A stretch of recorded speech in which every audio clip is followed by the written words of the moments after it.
오늘 아침 일라디오. 안녕하십니까. 오늘 아침 일라디오 아나운서 오승원입니다. 우리 사회의 65세 이상 고령 인구가 올해 전체 인구의 19.2%를 차지했는데요. 이 통계청이 발표한 올해 고령자 통계를 보니까요. 앞으로 직면하게 될 현실 문제가 피부에 더 와닿는 것 같습니다.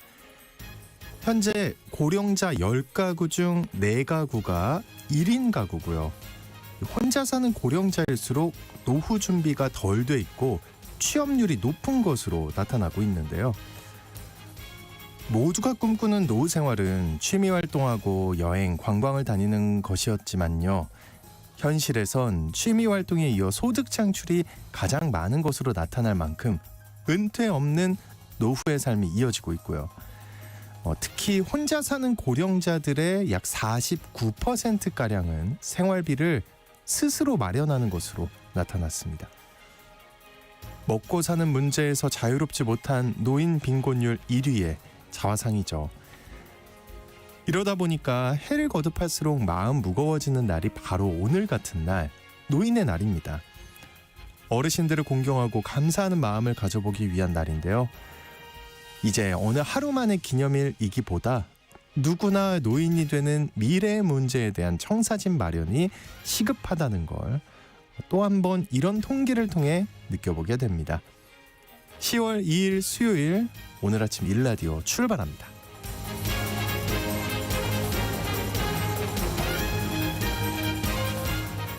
오늘 아침 일라디오 이 시간은 물론 KBS 일라디오의 모든 프로그램은 유튜브 KBS 일라디오 공식 채널이나 모바일 콩 어플리케이션을 통해 실시간으로 함께 하실 수 있습니다. 수요일입니다. 농수산 뉴스 모아서 전해드리고요. 책과 함께하는 노후 준비 시간, 오늘은 당신이 속는 이유라는 제목의 책을 함께 읽어보겠습니다. 자, 청취자 여러분들 참여하실 수 있는 퀴즈 오늘 드립니다. 양양의 이 버섯 가격이 사상 최고가를 경신했습니다. 어제 1등급 킬로그램당 공판가가 무려 160만 원에 결정되면서 역대 최고 가격을 기록을 했는데요. 이렇게 가격이 고가를 형성하는 이유, 폭염과 가뭄 등 날씨 때문이라고 전해드린 적이 있었죠. 내일부터 양양에서 이 버섯과 연어 축제도 준비되어 있다고 하는데요. 이 버섯은 무엇일까요?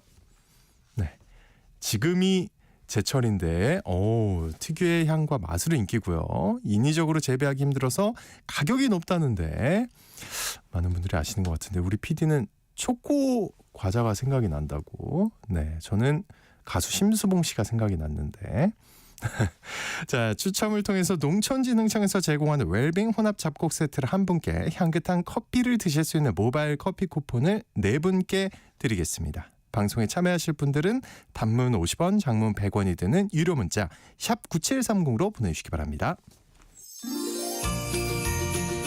유익한 정보와 살아있는 이야기가 있습니다. KBS 오늘 아침 일라디오.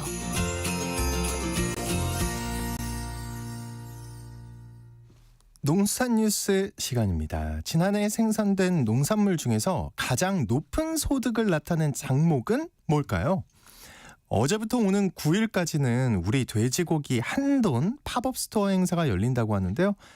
농어민신문의 이진우 기자님 연결해서 다양한 소식 살펴보겠습니다. 안녕하십니까? 예, 안녕하십니까? 네, 농촌진흥청이 매년 50여 개 농산물을 대상으로 농가 소득 조사를 진행하고 있는데 지난해 가장 높은 소득을 올린 품목이 딸기였다고요. 그렇습니다. 농진청이 지난해 생산된 51개 농산물을 대상으로 소득 조사를 벌인 결과인데요. 시바르 그냥 한 300평 정도 됩니다. 이 기준으로 시설 수경 재배 딸기가 1위를 차지했습니다. 순이익이 아니라 소득이라는 점을 좀 감안해서 들으시면 좋겠는데요. 이 300평당 딸기 재배 소득이 1,467만 원으로 1위를 나타냈고요. 이어서 가지가 1,306만 원, 장리 1,284만 원, 그리고 수경 재배하는 토마토가 1,215만 원 수를 나타냈습니다. 이번 추석을 지나면서 너무 비싸서 못 먹겠다고 했던 시금치, 이 소득은 173만 원에 불과해서 시세에도 재배되는 작물 가운데는 또 소득이 가장 낮았다고 합니다. 그래요. 전 시금치 높은 줄 알았는데. 저 이렇게 한 해 한 해마다 너무 차이가 나니까 어떻게 봐야 할지 감이 안 오는데요. 그 앞서 언급한 작목은 시설 재배 작목들이고 그러면 노지 작목은 어땠나요? 노지 작목 소득에서는 포도가 643만 원으로 제일 높았습니다. 그리고 블루베리, 생강, 사과, 배 이렇게 나타났는데요. 배 같은 경우는 503만 원, 사과 같은 경우는 503만 원, 배는 363만 원 정도를 나타냈습니다. 이게 지난해 생산량이 급감하면서 최근까지도 굉장히 비싸다 이렇게 했던 게 사과, 배인데요. 네.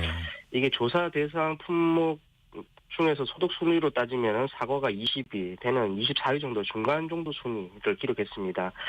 물론 전년 대비 소득이 20% 이상 오른 품목에 속하기는 했는데요. 실제 소득이 가장 많이 늘어났던 품목, 이것은 작황이 좋았던 감귤이었습니다.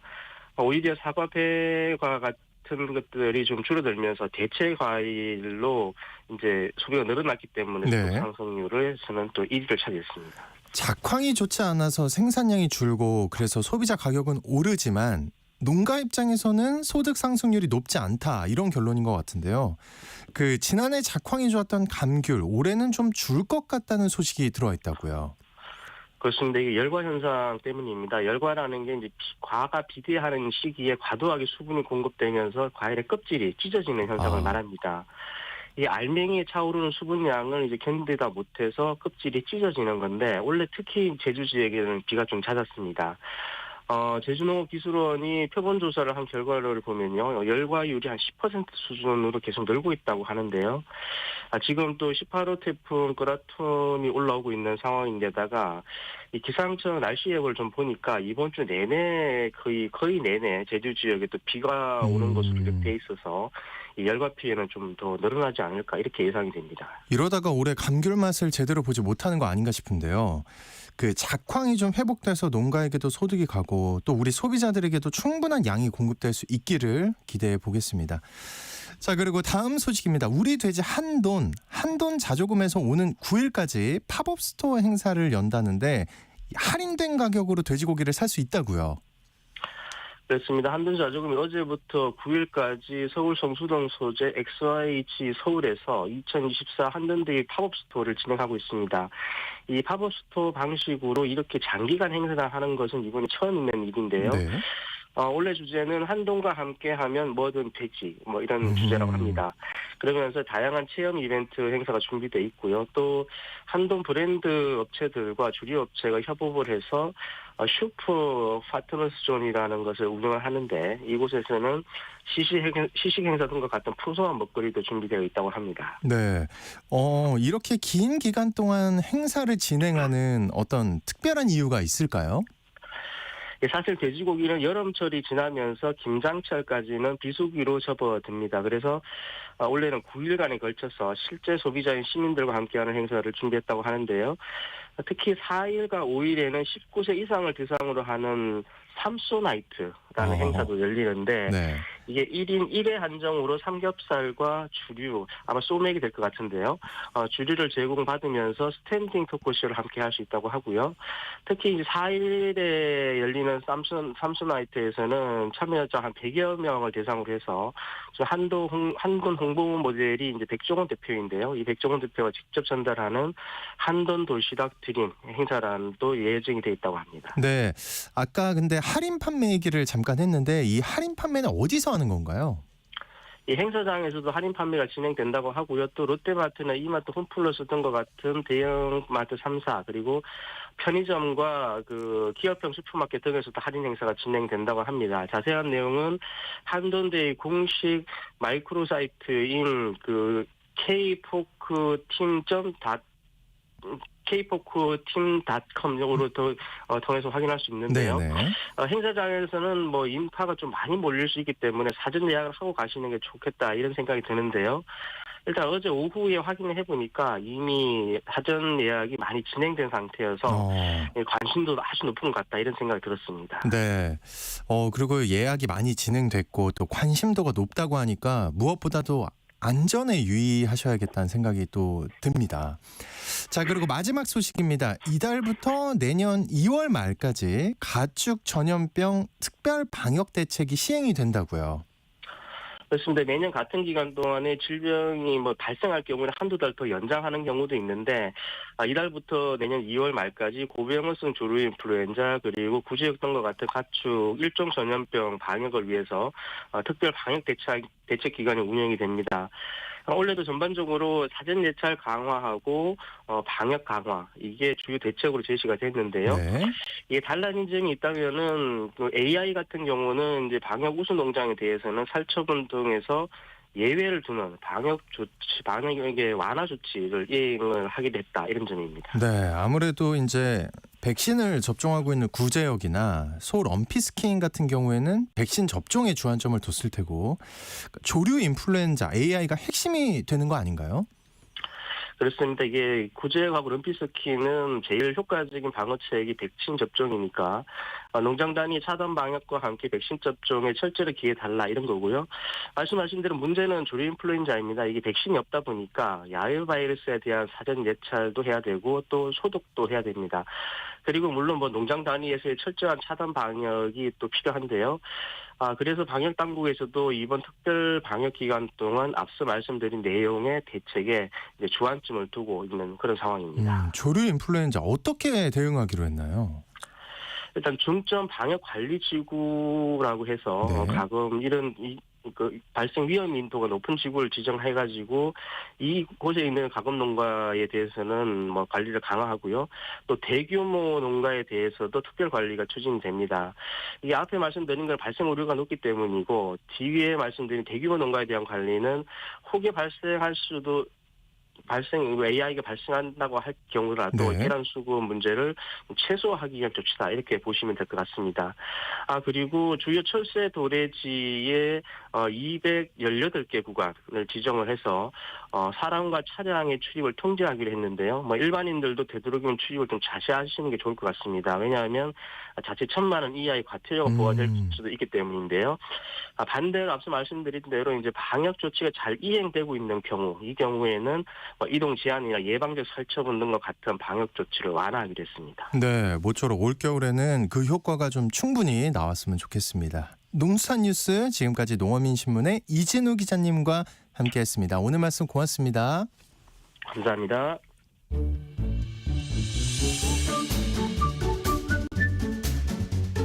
아침을 여는 기분 좋은 습관.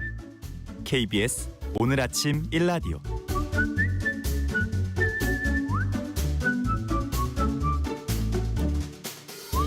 여러분은 누군가에게 속아본 적 있으십니까?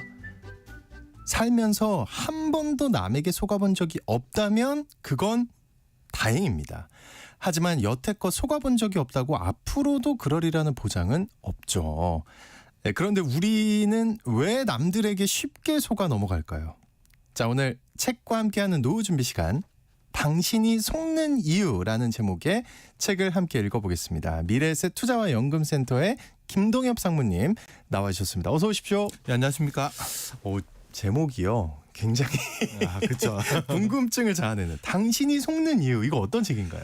이 책 서문에 뭐라고 돼 있냐면 네. 누구나 가끔은 속는다. 라고 쓰여져 있습니다. 이제 사람이 이제 쉽게 속는 거에 대해서 서문에 뭐라고 하냐면 사람들이 진실 편향이라는 것 때문에 속는다라고 이야기를 해놓고 있어요. 진실 편향. 진실 편향이 뭔지 이렇게 저도 읽어봤더니 사람들은 이제 어떤 이야기를 들으면 일단 기본적으로 그게 진실이라고 가정을 한다는 거예요. 그렇죠. 명확한 증거가 있기 전까지는 이게 틀렸다라는 명확한 증거가 있기 전까지는 이건 사실이다 이렇게 하고 사실 또 대부분의 경우가 그런 경우들이 많고 일단 별 생각이 없긴 한데 네. 대체적으로 그런 편인 것 같아요. 그래서 보통 이제 들으면 이게 진실이겠거니 생각하고 그렇죠. 사실에 대해서 나중에 가끔씩만 확인하는 거 이게 진짜 맞는지 아닌지는 그러다 보니까 이제 속는 경향들이 있다.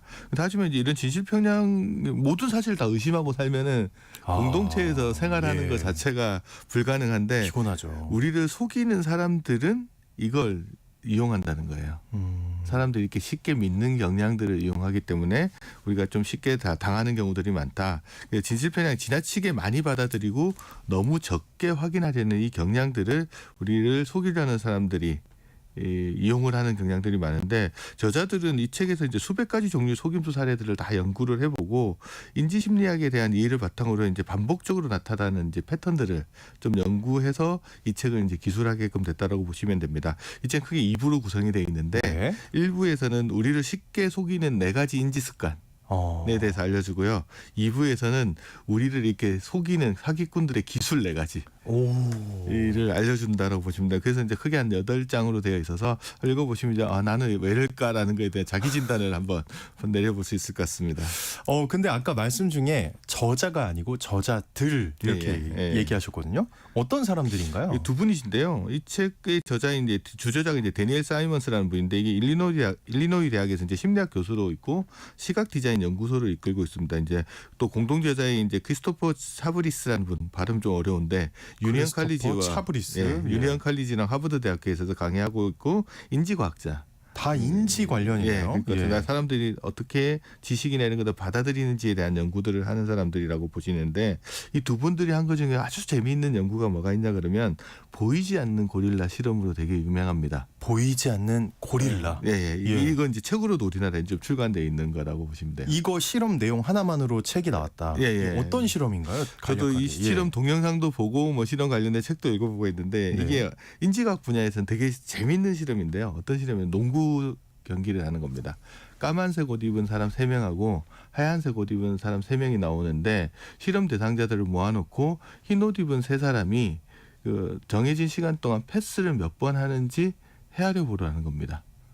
그러니까 검은색 3명, 하얀색 3명이 농구 경기하는 걸 나한테 보라고 한 다음에 저한테 묻는 거예요. 흰색 옷이 패스 몇 번 하냐? 그걸 물어보는 거예요. 대부분 사람들은 그러면 흰색 옷 입은 사람들에 집중해 가지고 세죠. 몇 번 하는지 하고 이제 경기 그 시험 기간이 시간이 끝난 다음에 몇 번 했는지 물어보면 대부분 사람들이 뭐 15번, 16번 이렇게 거의 비슷한 언저리의 숫자들을 이야기하는데 정작 실험하려는 건 그게 아니었어요. 사람들이 흰 옷 입은 사람들이 패스하는 것들에 집중하는 동안 못 본 게 뭐가 있냐. 라는 못 본 게 너무 많을 것 같은데. 그래서 그 패스하는 중간에 가운데 고릴라 복장을 한 사람이 지나갑니다. 지나가면서 가슴을 막 두드리고 그리고 한참 있다가 나갑니다. 근데 이 패스 실험이 끝나고 난 다음에 물어보는 거예요. 패스 횟수는 정확하게 어느 정도 맞추는데 중간에 지나가는 고릴라를 봤냐? 아무도 못 봐요, 설마? 전체 실험 응답자의 한 절반 정도가 고릴라를 못 봅니다. 제가 이제 강의를 하거나 할 때도 이 동영상을 한번 틀어주고. 근데요, 되게 빠르게 고릴라 막 가슴 치고 가는 건 아닐 거 아니에요. 천천히 지나갑니다. 천천히예요. 천천히 지나가고 진짜 주의 깊이 보면 그냥 보더라도 너무 쉽게 보이는. 패스를 헤아리라는 주문을 안 받았다 그러면 누구나 다 볼 수 있을 정도.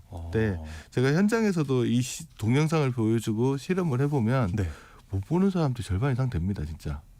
그 사람들이 어떤 것들에 대해서 집중할 때 놓치는 것들이 오히려 있다라는 거예요. 그래서 내가 보고 싶은 것만 보는 것 때문에 보지 못한 부분들을 가지고 우리가 속임수에 당하는 거예요. 마술사들이 대부분 나오면 뭐라 그러냐면 자 지금부터 여기 집중하세요. 손을 보세요. 뭐 카드를 보세요. 막 이러잖아요. 그럴 때 이제 다른 데서 무슨 일이 일어나고 있는 거라고 보시면 되는데 이 실험을 통해서 이제 인지심리학적에서 되게 많은 파장을 일으켰던 실험이라고 보시면 되고요. 전작이 이제 보이지 않는 고릴라가 이제 인간의 인지 능력 한계가 있다라는 것을 보여주는 실험이었다고 하면 이번에 나온 이제 당신이 속는 이유 이거는 뭐냐 그러면 우리가 당했거나 당할지도 모르는 속임수에 대해서 알아차리고 대비할 수 있도록 해주는 책이라고 보시면 될 것 같고요. 여기 책 내용 보면 가짜 뉴스, 이메일 피싱 사기, 월스트리트에서라는 폰지 사기, 뭐 고객을 유혹하는 이제 마케팅 방법에 대한 속임수 사례, 다양한 인지 과정을 통해서 사람들을 속이는 사례들을 많이 소개해놓고 있습니다. 요즘 되게 많은 것들이잖아요. 그렇죠. 예, 요즘 이런 사기들이 엄청 많은데. 근데 사기를 당했는지도 모르고 있는 경우도 많을 수 있습니다. 예. 자, 그러면 이제 본격적으로 책 속으로 들어가 볼게요. 먼저 1부는 우리가 속임수에 쉽게 당하도록 만드는 인지 습관에 대해 다룬다고 했는데 어떤 것들이 있다고 말하나요? 그게 4가지를 하는데 이 저자가 1부를 시작하면서 뭐라고 했냐면 우리들의 습관들은 속임수가 뿌리내릴 수 있는 비옥한 토양을 만들어준다. 우리의 습관들이. 이미 그리고 그렇군요. 예. 첫 번째 습관이 약간 방금도 얘기했는데 집중이라는 겁니다. 우리는 집중하는 사람들이 성공한다 뭐 이런 편향들을 가지고 있는데 실질적으로는 집중하는 부분들 때문에 우리는 쉽게 속는 경향들을 가지고 있다라고 이야기합니다. 그래서 우리는 어떤 하나에 집중하면 나머지 부분들에 대해서 주의가 흐트러지기 때문에 그 부분들을 못 본다. 그래서 이제 집중의 습관이 우리가 놓친 정보의 중요성들에 대해서 감각하게끔 만들기 때문에 쉽게 속는 경향들을 만들어낸다라고 합니다. 구체적인 사례 있으면 얘기해 주세요. 역사적인 사례를 하나 들어보면 네. 2차 세계대전 때 1943년 10월 14일이 이제 이때가 언제냐면 미국과 연합군 공군들이 독일의 이제 슈바인베르트에 있는 베어링 공장들을 타격을 하는 거예요. 엄청난 폭격기들이 날아가는데 당시에 B-17 291대가 날아가서 네. 77대가 파괴되고 손상 없이 기한한 폭격기가 33대에 불과했다고 합니다. 그러니까 예. 독일 공장을 타격하는 데는 성공을 했지만 갔던 비행기들 폭격기 중에 상당수가 파괴되고 또 손상 없이 아무런 손상 없이 돌아온 것들은 33대에 불과하다는 거의 뭐 한 10% 초반의 확률로 그쵸. 손상 없이 온 거네요. 그리고 그런데 이제 그나마 다행이라면 손상이 어느 정도 입었는데도 돌아온 비행기들이 있을 거잖아요. 이제 공군에서는 그걸 분석하기 시작합니다. 왜냐하면 저게 전투력을 봐야 되니까. 그리고 또 우리 비행기 어떤 부분이 취약해서 못 돌아왔는지를 보려면 이제 돌아온 비행기들이 어느 부위에 타격을 많이 입었는지를 이제 집중적으로 한번 분석을 해보고 그 부위를 알아내면 거기에 대해서 이제 좀 그걸 보강하면은 이제 나중에 다시 공격하러 갔을 때 타격을 좀 덜 입을 거라고 그렇겠죠. 생각을 할 수 있어요. 예. 대부분 사람들이 이런 생각을 하는데 이런 생각에는 치명적인 한계가 있습니다. 예? 맞는 생각 아니에요? 근데 무슨 맞을 한계? 수도 있는데 틀릴 수도 있는 게 뭐냐면 거기에 타격을 입었는데도 불구하고 돌아왔다는 거는 어떻게 보면은 거기는 별 신경 안 써도 되는 부분 아니야? 외려. 오히려 뭐 그냥 큰 중요한 부분이 아니니까 거기에 타격을 입었는데도 돌아올 수 있었던 그렇죠. 거잖아요. 그렇게 볼 수 있겠네요. 그게 오히려 정답일 수도 있고 우리는 뭘 봐야 되냐 그러면 오히려 타격을 입고 추락을 해서 돌아오지 못한 비행기에서 어떤 일이 일어났는지를 봐야 되는 거죠. 그게 더 중요할 수도 있겠네요. 근데 그건 네. 우리가 볼 수가 없잖아요. 그렇죠. 완전히 예. 근데 돌아온 비행기들을 열심히 분석해가지고 보안책을 세우는 데다가 집중을 해버리면 정작 왜 그 비행기가 추락하게 됐는지에 대해서는 파악하지 못하는 겁니다. 집중해야 될 부분들이 달라지는 거죠. 어떻게 보면 돌아온 비행기는 성공했다고 볼 수 있으니까. 그렇죠. 추락한 비행기가 실패한 거고 임무에. 근데 대부분은 우리 눈에 보이는 건 돌아온 비행기만 눈에 보이기 때문에 아하. 그런 일들이 일어납니다. 이거를 이제 나중에는 이제 과학계통에서 이런 걸 뭐라고 하냐면 생존자 편향이라고 합니다. 어떤 분석을 할 때 사라진 것들에 대해서는 분석을 하지 않는 거예요. 못하는 남아 있는 거기도 것들에 하고. 대한 예. 부정화. 예를 들면 이제 어떤 펀드의 수익률 같은 거를 분석할 때도 만들었다가 사라진 펀드들은 다 어디 갔는지 모르잖아요. 남아 있는 펀드들은 그나마 수익률이 좋아했기 때문에 남아 있을 가능성이 있는데 그 펀드들의 수익률만 분석하는 경우에도 똑같이 생존자 편향에 빠질 수 있는 것처럼 그러니까 사라진 거 우리 눈에 보이지 않는 것들에 대해서 우리가 보는 부분들에 대해서 좀 봐야 되는데 대부분 남아 있는 건 이 생존자들만 분석하는 편향 때문에 우리가 또 쉽게 속는 경우들이 생긴다는 거죠. 네. 그러니까 보고 싶은 것만 보고 보이는 것만 보는 게 예. 이게 문제다. 이렇게 말할 수 있겠네요. 좀 더 흥미로운 사례를 한번 들어보면 네. 이분들 이름 들으면 무슨 생각나는지 해보세요. 빌 게이츠, 빌 게이츠, 스티브 잡스, 마크 저커버거 공통점이 뭘까요? IT 기업 CEO, 또 있을 겁니다. 부자.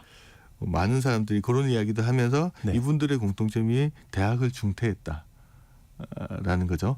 그러네요. 그래서 예. 이제 어떤 분들이 크게 성공하려면 IT 쪽에서 크게 성공하려면 중퇴. 대학교를 중퇴해야 된다. 뭐 이런 농담삼아만 하는 이야기들도 있는데 이 비즈니스 세계에서도 실제 그런 이야기들을 많이 하나 봐요. 그래서 이제 그런 편향들에 빠지는 게 뭐냐면 대학 중퇴자들이 만든 스타트업들이 성공할 가능성이 상당히 이례적으로 높다. 라는 편향에 빠지는 거예요. 이 케이스들만 대표적인 케이스들만 그런 보고. 생각에 이제 빠져드는 거죠. 예. 근데 실질적으로 그러냐? 2015년도에 253명의 유니콘 기업, 그러니까 유니콘 기업이라니까 이제 스타트업 기업들 말이에요. 그죠? 창업자들 중에 CEO 대부분들은 누구냐 그러면 대학 졸업자예요. 그리고 이 중에서 이제 석사학위 받은 사람들도 상당히 많이 있고. 근데 이제 미국 경우에 이제 성인들 중에 대학 졸업장을 가지고 있는 사람들은 이제 절반밖에 안 된다고 보면 실질적으로는 유니콘 기업들 세우고 성공한 사람들 상당수가 대졸 이상 학력자인데도 불구하고 대표자들 이름만 들어보게 되면 또 반대 생각들을 하게끔 되는 거죠. 네, 네. 그래서 이제 라이프치 연구소에서 이제 참가자들 대상으로 이제 실험을 한번 해봤는데 대학 졸업생과 중퇴자 중에 유니콘 기업을 세울 가능성이 높은 쪽에다가 내기를 걸어라. 라는 실험을 합니다. 이제 내기하기 전에 어떤 걸 하냐면 참가자들한테 창업자가 이제 대학 졸업생인 5개의 유니콘 기업 명단을 한번 보여주는 실험 대상자들도 있고요. 네. 대학 중퇴자가 창업한 5개 유니콘 명단을 보여주는 것도 있고 아무것도 보여주지 않고 실험을 하는 경우들이 있습니다.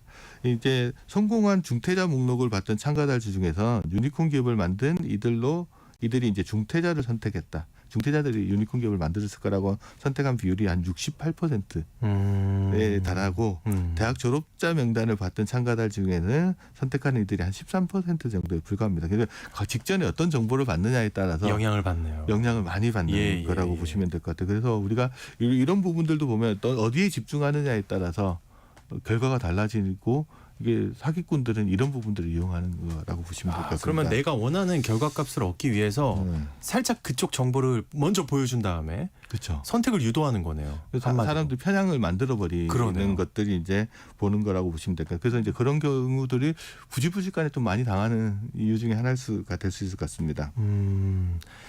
그러니까 집중에 대한 얘기를 이제 우리가 한 거고 예. 집중 외에 또 어떤 게 우리가 속임수에 쉽게 당하도록 만드는 건가요? 우리들은 이제 어떤 예측 같은 걸 많이 하잖아요. 예측. 과거에 내가 어떤 경험한 바를 보면 앞으로는 이렇게 일어날 거다라고 이제 예측을 많이 하고 기대를 하는데 그리고 또 예측이 틀렸을 때는 기대를 변경하지만 예측이 맞아 떨어졌을 때는 강화하죠. 그냥 뭐 당연하게 일어난 거니까 예. 거기에 대해서 별 관심을 갖지를 않을 겁니다. 그래서 당연하게 일어난 일이라고 생각을 해서 거기에 대해서는 조사들을 별로 하지 않을 텐데 사기꾼들은 이제 피해자들이 예측에 부합하는 것들에 대해서 관심 안 갖는 부분 이런 것들을 이용한다고 합니다. 예를 들면 어떻게 하냐 그러면 너 당신이 이렇게 일어날 거라고 생각하는 상황을 사기꾼들이 만들어주는 거예요.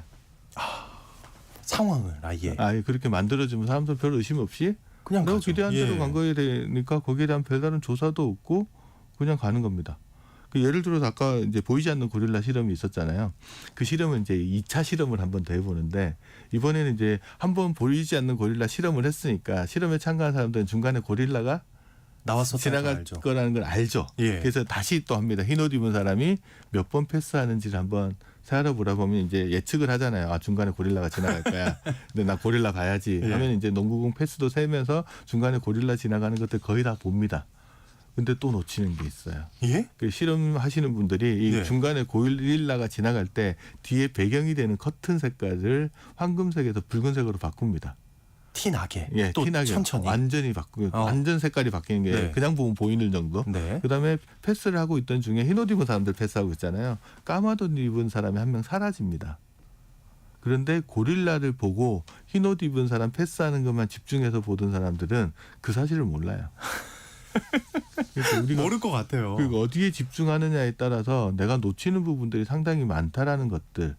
이걸 우리가 한번 봐야 돼요. 투자를 할 때도 마찬가지입니다. 삼성전자 주식을 사는 사람은요. 삼성전자 주가가 올라가는 정보만 봅니다. 떨어질 수도 있다는 정보는 잘 안 본다. 그거는 안 캐치하는 거죠. 내가 주식을 살 때는 그 주식이 올라갈 거라는 정보들만 캐치를 해서 거기에 자기 신념을 계속 강화시켜 그렇죠. 나가는 거고 네. 이 반대쪽에 있는 정보들은 간과해버리거나 이렇게 하는 거죠. 그리고 또 올라가면 실질적으로 예측이 맞으니까 맞다고 계속 그 정보만 강화해서 보기 때문에 그런 실수들을 할 수도 있을 것 같습니다. 그러니까 사기꾼들은 한마디로 피해자가 예측하고 기대하는 걸 보여주면서 다른 쪽에서 이제 속임수를 쓴다는 거잖아요, 그렇죠? 그렇습니다. 이제 자신이 예상한 결과들이 그대로 일어나면 사람들 별로 검토 안 하거든요. 내가 잘났거니 라고 생각하고 내 예상이 좋았어. 맞았으니까 와 맞았어 이렇게 생각하고 넘어가지 면밀하게 검토하지 않는데 이 부분들을 집중적으로 이용하게 되면은 한두 번, 세 번 정도를 맞게끔 해주고 나머지 부분에서 크게 이제 사기들을 치는 경우들이 생겨난다라는 것도 보면 되고요. 그래서 이제 속임수에 당하지 않으려면 어떻게 해야 되냐? 오히려 역설적으로 이런 생각을 해봐야 됩니다. 이것이 내가 예측한 거냐? 만약 그게 똑같다 그러면 예측한 바대로 그대로 일어났다고 그러면 오히려 거기서 의심을 해봐야 되는 거예요. 의심을 해라. 내가 예측한 바대로 계속 일이 일어나고 있다 그러면 이거 뭔가 문제가 있지 않냐? 라는 의심을 역설적으로 해봐야 된다는 거예요. 예를 들어 삼성전자가 계속 오르면 의심하라는 거잖아요. 그런 것도 있죠. 떨어질 수도 내가 있다. 산 주식마다 계속 오르고 있으면 이게 뭔가 다른 일이 일어나고 있는지 한번 생각을 해볼 필요 있죠. 그렇게 좀 살고 싶네요. 근데 사람들이 이제 네. 내가 기대했던 것과 정확하게 일치해라고 하면은 사람들이 의심을 안 하는데 오히려 그때 의심을 해봐야지 큰 사기나 큰 사고들을 막을 수 있다. 그래서 이제 기업들이 근데 이렇게 한다는 거, 사람들이 이렇게 한다는 게 쉽지는 않은 일이죠. 그래서 잘 되면 이제 행복하거든요. 한마디로 잘 되는 상황이잖아요. 그렇죠. 잘 되는 상황에서 멈추고 의심하라는 건데 이게 쉽지가 않죠. 그래서 이제 근본적으로 그러면 시스템적으로 이걸 좀 만들어 놓을 필요가 있죠. 시스템. 나와 반대 사고를 하는 사람들, 내가 생각하는 것들과 반대 이야기를 해줄 수 있는 사람들을 만들어 놓고 있는데 이야, 그것도 쉽지 이걸 않은데. 이제 군사나 과학계통의 레드팀이라고 합니다. 레드팀. 그러니까 내가 그분들한테 내 동료지만 역할을 주는 거야. 내가 이런 이야기를 하면 이런 의견과 반대되는 의견들이나 내 의견이 틀렸던 부분들에 대해서만 집중적으로 이야기를 해달라고 하는 팀을 하나 만들어 놓고 같이 가져가게 되면 반대 사고를 할 수 있게끔 되잖아요. 오류를 잡아내는 팀이네요. 그렇죠. 이제 요즘 예. 이 부분들이 뭐 정치 쪽에서도 많이 나오고 과학 실험을 하는 쪽에서도 이야기하고 특히 이제 군사 쪽에서 이런 이야기, 나의 반대 의견들을 듣지 않으면 보고 싶은 것만 보게 되는 편향에 빠질 수 있고 예상한 일들이 계속 일어나면 안이하게 그냥 넘어가 버리면서 나중에 크게 사고가 날 수 있기 때문에 이런 레드 팀들을 만들어 놓는 의도적으로 그런 부분들도 있는 것 같습니다. 근데 이제 강한 신념을 가진 사람도 잘 속는다는데 예. 이건 어떤가요?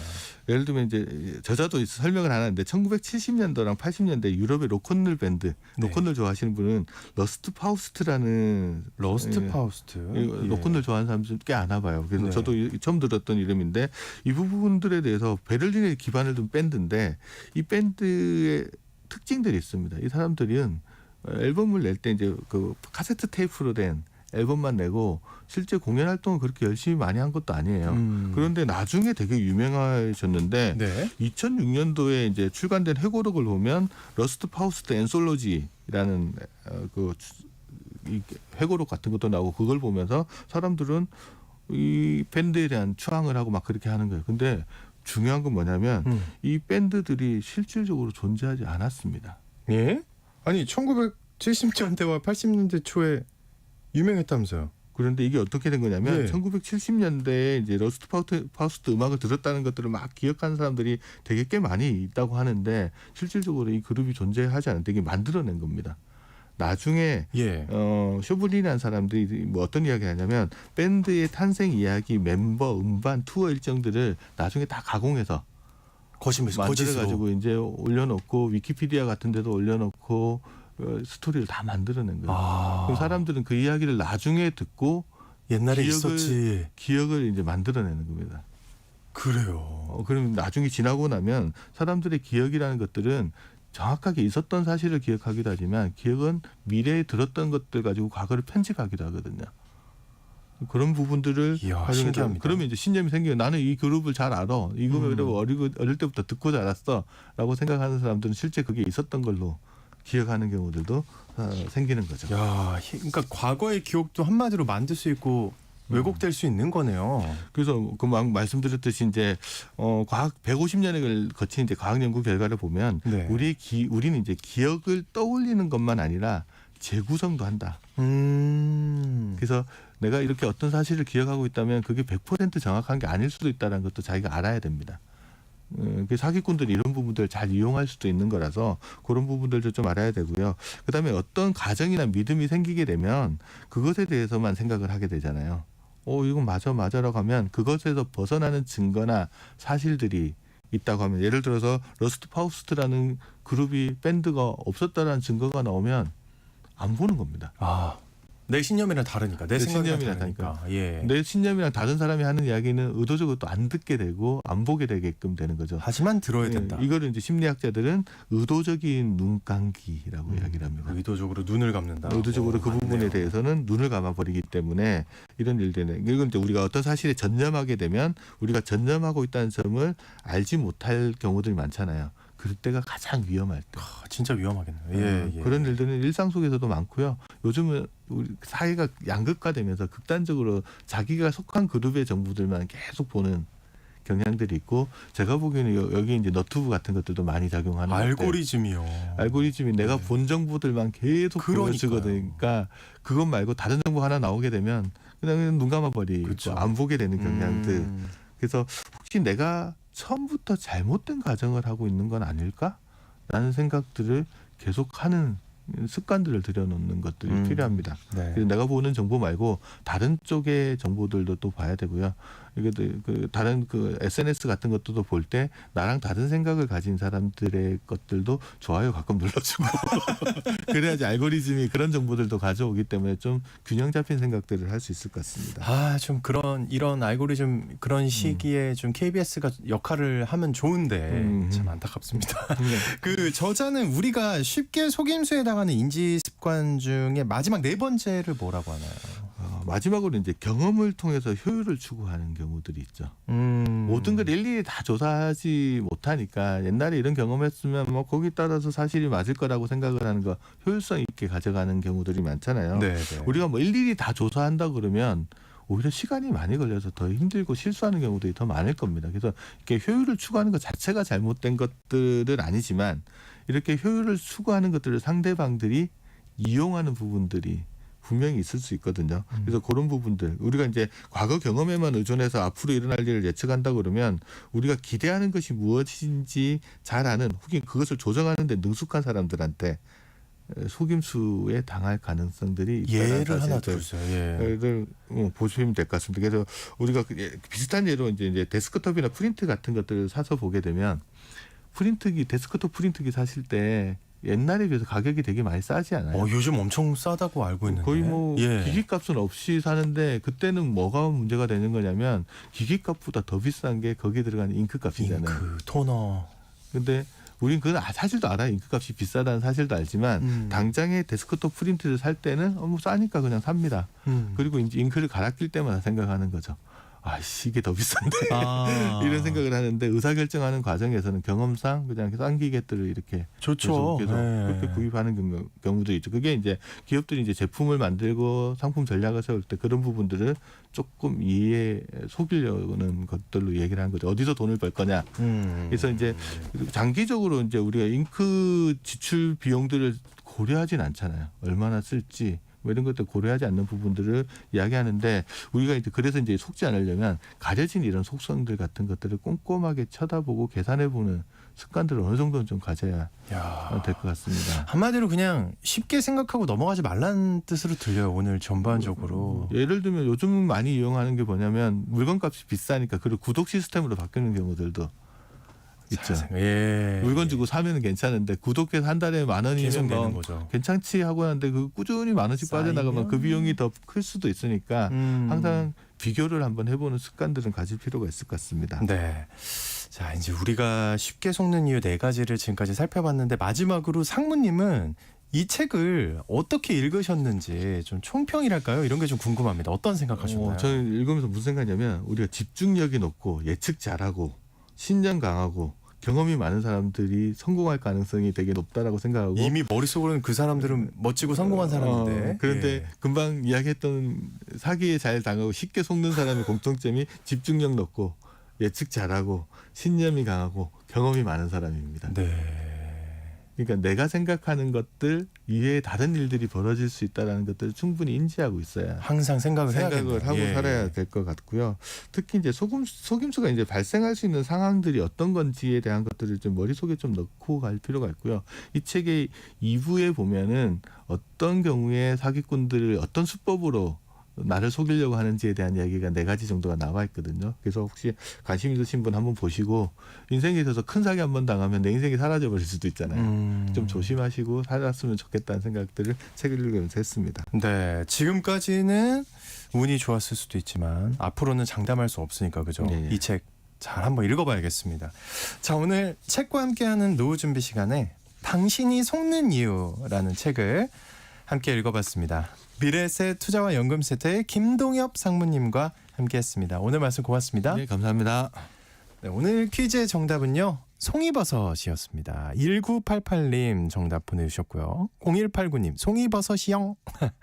0419님도 답 송이버섯. 노인의 날이 있다니. 노인이라 생각해 본 적 없이 75년 살아왔네요. 모든 노인의 건강과 행복을 기원합니다. 하고 보내주셨습니다. 생각하는 게 무엇보다 중요한 것 같습니다. 그리고 8375님도 향을 잊지 못한 송이버섯. 야간하고 퇴근하면서 듣는 오늘 아침 일라디오 내용이 알차서 잘 듣고 있다고. 아유, 저희가 감사드리고 중복 당첨 여부 확인 후에 홈페이지에 당첨자 올려놓도록 하겠습니다. 기온이 정말 뚝 떨어졌습니다. 아침에 저 깜짝 놀랐거든요.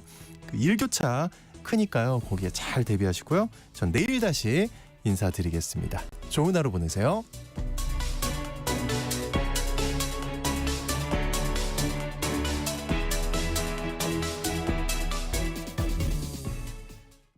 초록 여행 떠나